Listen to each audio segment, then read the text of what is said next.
One key feature about every retreat in a cohort cycle, and that's true of all the retreats in the cohort cycle, is a dedicated time for silence and solitude. On the schedule, it's called a retreat of silence. It's an hour and a half minimum to 3 hours of time set aside for each participant to be alone with the Lord.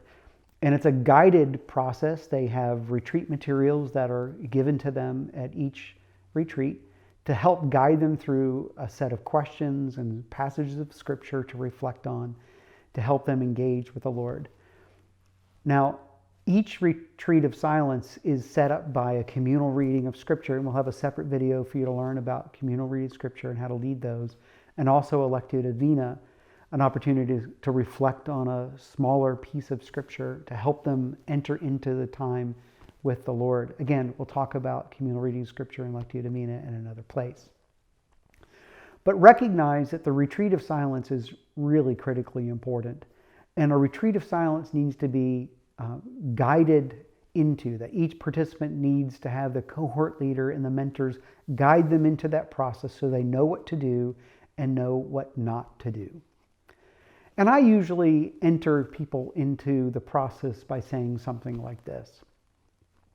For the next few hours, you're going to have an opportunity to be with the Lord.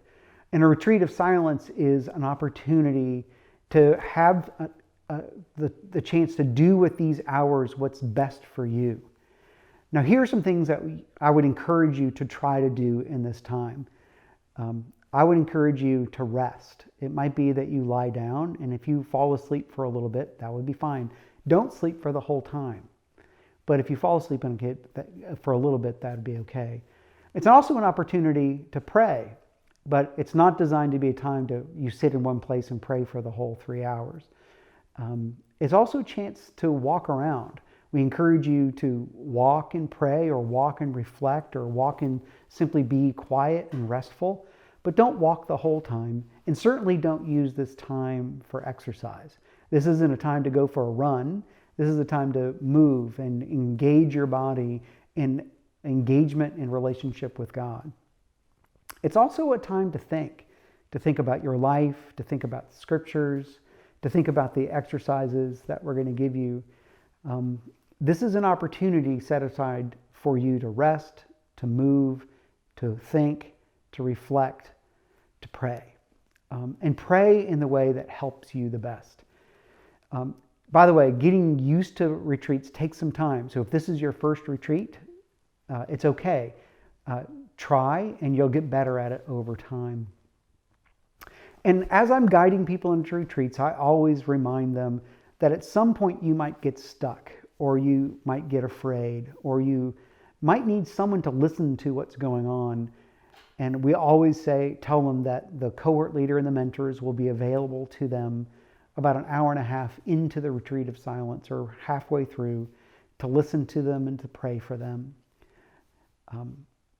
So one of the things that you as cohort leaders need to do is invite people to come and find you where you are. I always tell them that the leaders, the mentors, and the cohort leader will be in and around where the main meeting room is, about halfway through the retreat. And we let them know that we're here to pray for you, we're here to listen to you, we're here to guide you back into Scripture, answer any questions you have, but we'll probably only spend 15 or 20 minutes with them and help them re-enter back into relationship with God. All of the retreats of silence we provide people a reflection sheet. All of the reflection sheets are designed to be done between 30 minutes and an hour. And I would encourage someone to say, we'd like you to spend some time with a reflection sheet, but please don't feel the need to spend all of their time with a reflection sheet. If you spend 30, 40, 45 minutes with it, that's adequate for you. If you spend less, we trust you to engage the time and engage the Word in the way that God's leading them. But the retreats of silence are critically important. It provides space for people to face themselves and face God, face the situations that are going on in their life. It gives them ability to start slowing down and engage with the Spirit of God and all that the Spirit's wanting to do and invite them into.